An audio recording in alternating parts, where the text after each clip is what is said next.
Come, let us worship the one who calls us here. We gather to worship with joy and hope.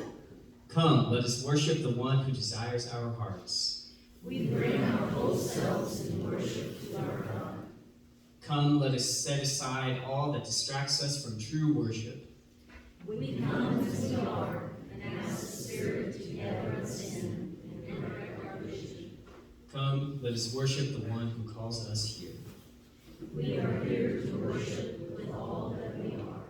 By you two remain standing and join in our first song, Holy, Holy, Holy, Lord God Almighty.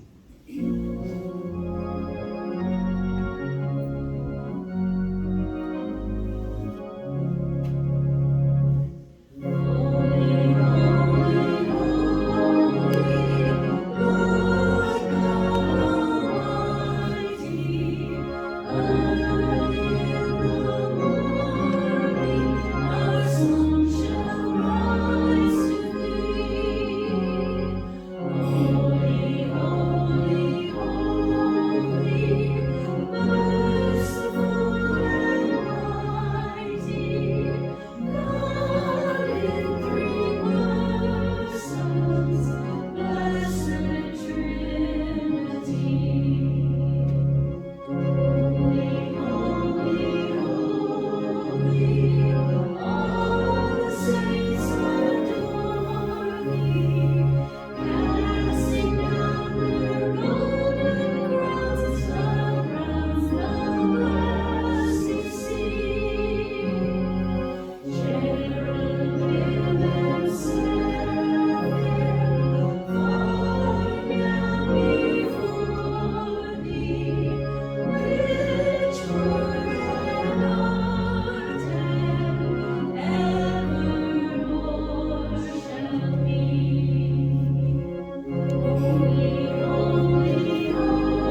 normally this would be the part in the service where Kevin would lead you all in a new song.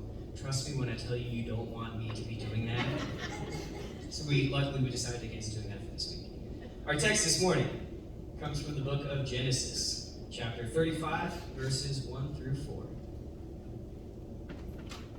God said to Jacob, "Get up, go to Bethel and live there. Build an altar there to the God who appeared to you when you ran away from your brother Esau." Jacob said to his household and to everyone who was with him, "Get rid of the foreign gods you have with you. Clean yourselves and change your clothes.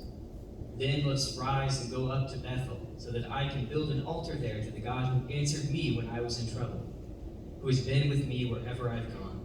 So they gave Jacob all of the foreign gods they had, as well as the rings in their ears, and Jacob buried them under the terebinth at Shechem.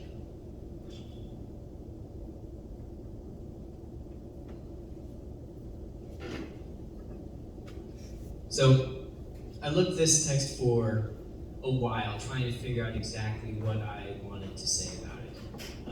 It's very familiar to me. I've heard it a number of times. I've heard it preached about a number of times. In fact, it is so famous in our household that we know the name of the sermon that my dad usually does for this text. We call it God's with a Little G. It's very good. You can bug him about hearing the whole version when he gets back. I probably could have just recited that entire sermon to you from memory, but I didn't want to do that. I like to do things on my own, if I can. I think it's a blessing and a curse that I have. I'm very stubborn, and I know it.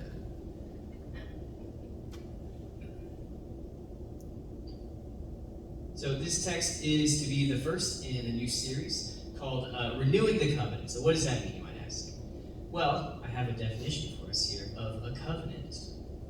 And as an English teacher, I love reading definitions. So what is a covenant? A covenant is a relationship between two partners who make a binding promise to one another and work together toward reaching a common goal.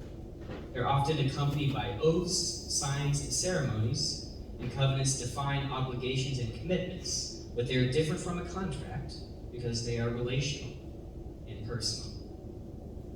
So I was looking at this text trying to come up with a way to connect it to this idea of a covenant, and to me that last line really stood out to me. Now can we go back to the last slide? So they gave Jacob all of the foreign gods they had, as well as the rings in their ears, and Jacob buried them under the terebinth at Shechem. Now, to those of you who do not know what a terebinth is, don't worry, I didn't either. I had to look it up. It is apparently a tree, specifically a desert tree. It's a little bit shorter than most trees, but its branches are very, very wide. They spread out a lot, so it provides a lot of shade. So one would think that would be particularly important to people who live in a desert, where it's sunny and hot. But this line, I think it's an interesting translation. It says they quite literally gave up the foreign gods that they had, buried them underneath this tree. What that implies then is that these foreign gods were physical. They were material things of some kind. You can call them idols, you can call them materials, whatever. But they were things that these people literally had in their homes, had to take out and leave them behind if they wanted to progress. Right? In order to fulfill their end of that covenant, that promise, they had to leave these things behind. So what to make of that? Well, as any good preacher would, I will get to my point by going off on a long tangent that seems like it's not going to be connected at all until the very end. When I was 12 years old, I, for the first time, traveled to H.R.O. Bartle's Scout Reservation for my first summer scout camp. This was a completely new experience for me at the time. I had never done anything quite like it. I'd been on camping trips before, but they were always short, 2 to 3 days. These were weekend trips. Camp at Bartle, on the other hand, is 10 full days. 10 days sleeping in a tent in the middle of the woods. 10 days eating all of your meals in a mess hall while 200 other boys sing obnoxious songs the entire time. 10 days of being 100 miles away from home. I was excited, but I was also very nervous. And And then that excitement that I initially had over the first few days began to fade as the days of camp went on. And that excitement eventually gave way to homesickness and, at times, genuine fear. Like I said, this was probably the first time that I had been away from home for that long. The days weren't too bad. During the days, there were plenty of time and activities to sort of keep you busy. You were spending most of your time socializing, hanging out with other people. And while it was hot, it wasn't completely unbearable in the shade. The nights, on the other hand, were worse, because they were lonely, solitary. And nobody told me about the raccoons.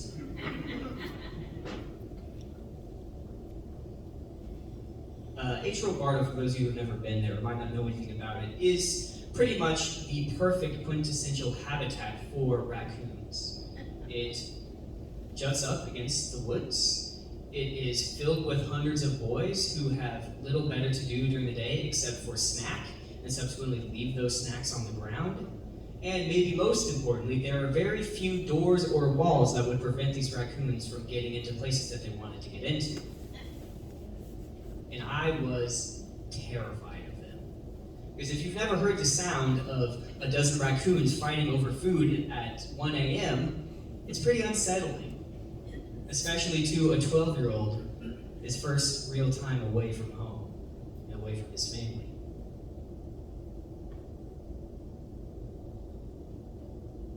Something else to know about Bartle was our tents. These were not maybe the sort of tents that you're used to seeing that you could zip up and fully enclose yourself off from the outside world. These were canvas A-frame tents that had door flaps, right? There was no way to contain yourself from the outside world. If something wanted inside your tent, all it had to do was peel back a canvas flap and crawl underneath. Which is exactly what a bold little raccoon decided to do about 3 or 4 nights into camp. I made the mistake of leaving an open bag of chips next to my sleeping bag, a mistake that I never made again. In about midnight, maybe 1 a.m., I remember hearing a scratching sound. And then all of a sudden, as I flailed around in a panic trying to find my flashlight, shined it on the ground, and I saw a pair of fuzzy little hands reaching underneath the flap of my tent.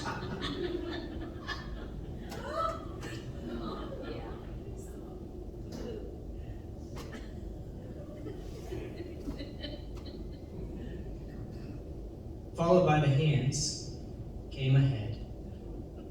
And as I shined the light on it, its eyes I saw were giant and yellow, reflecting the light, and it snatched my bag of chips and ran off.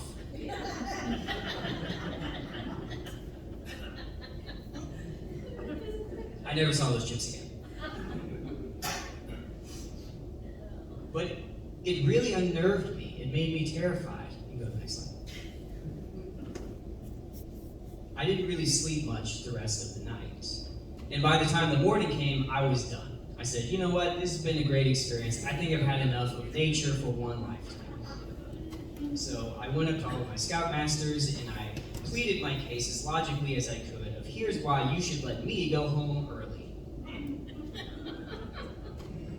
Of course they said, no, you can't do that.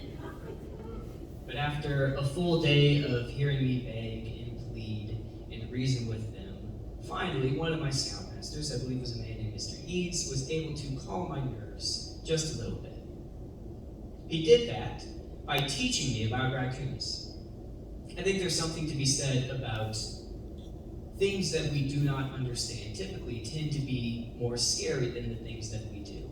So how would he calm my nerves? How would he make me less afraid? He would teach me about the things that I was afraid of. And there were 2 things that he taught me about raccoons that have sort of stuck with me to this day. The first is that they are scavengers, right? Raccoons love trash. They love to jump into trash cans and dumpsters. They love to knock stuff over, but they will pick up, take, eat whatever they can find.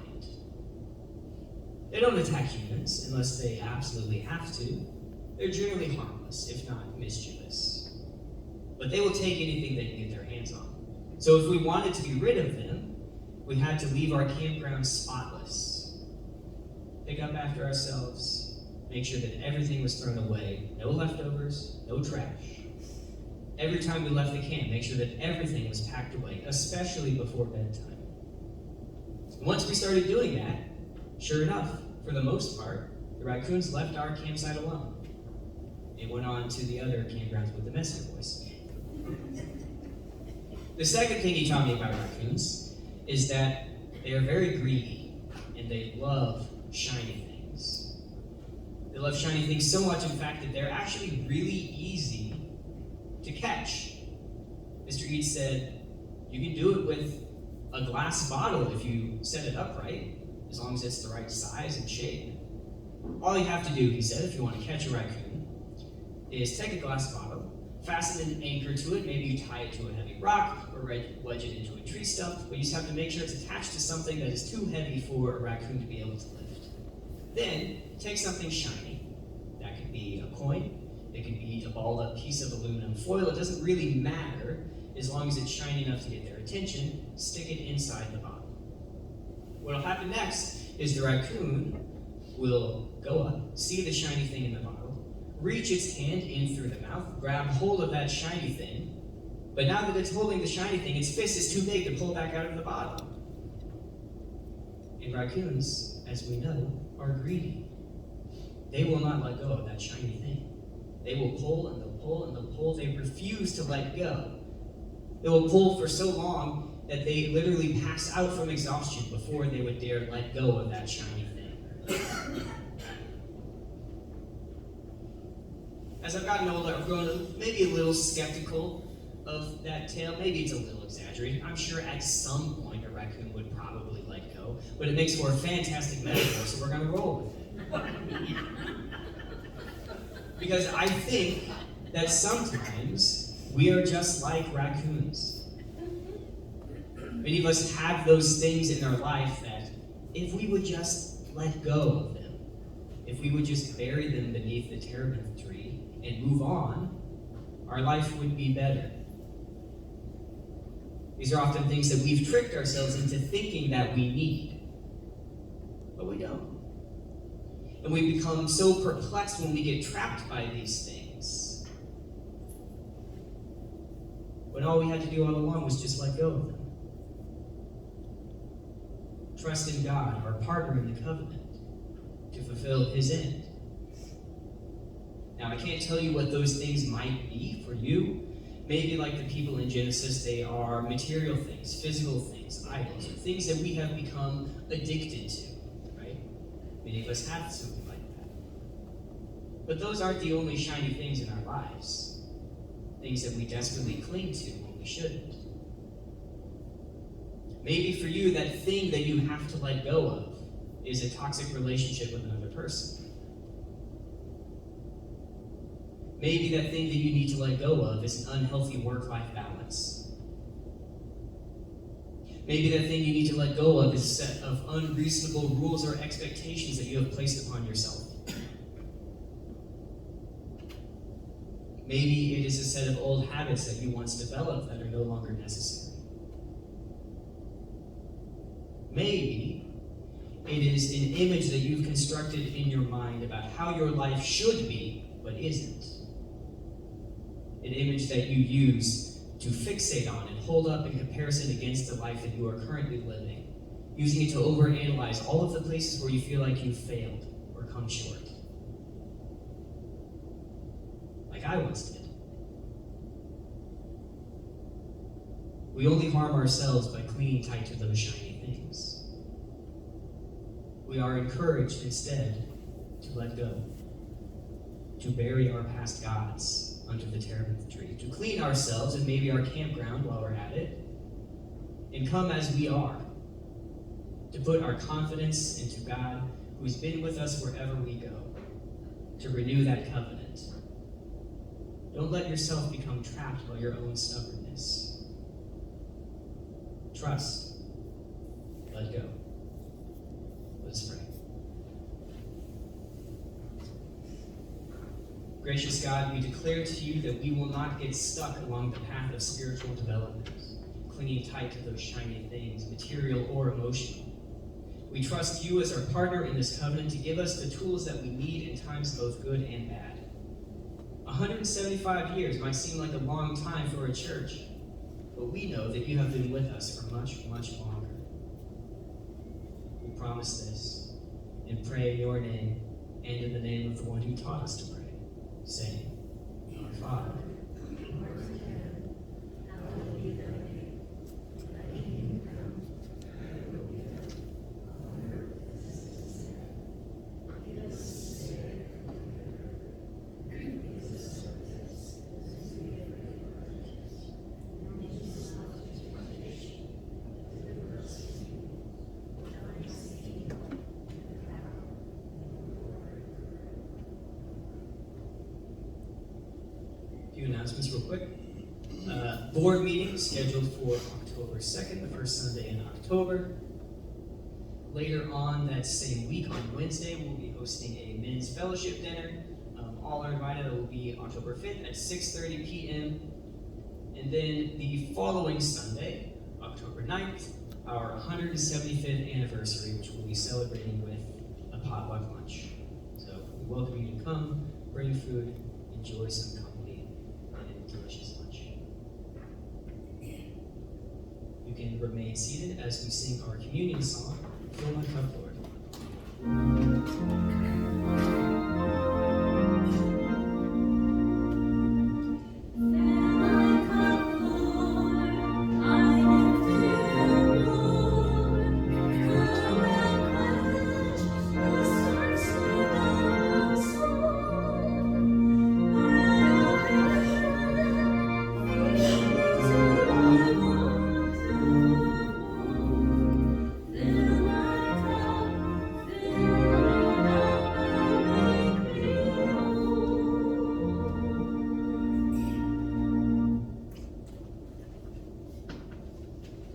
On the night that he was betrayed, Jesus took the cup, took the bread, lifted it up, broke it, blessed it, and said, "This is my body. Take and eat."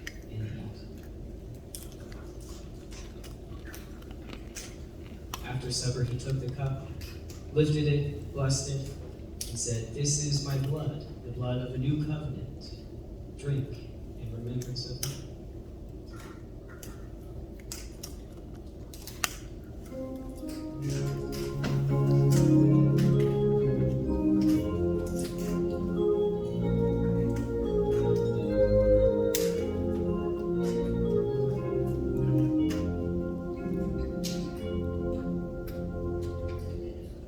Stand and sing our final hymn for today, "O Know We Are Christians."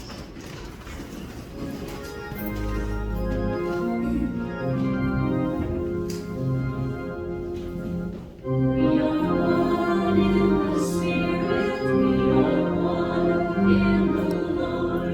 We are one in the Spirit, we are one in the Lord. And we pray that our unity may one day be restored, and in love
find yourself having trouble with raccoons, then maybe your campground just needs a little bit of cleaning and organization.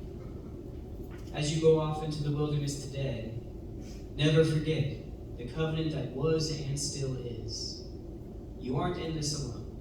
It's okay to accept help. And sometimes, just let go.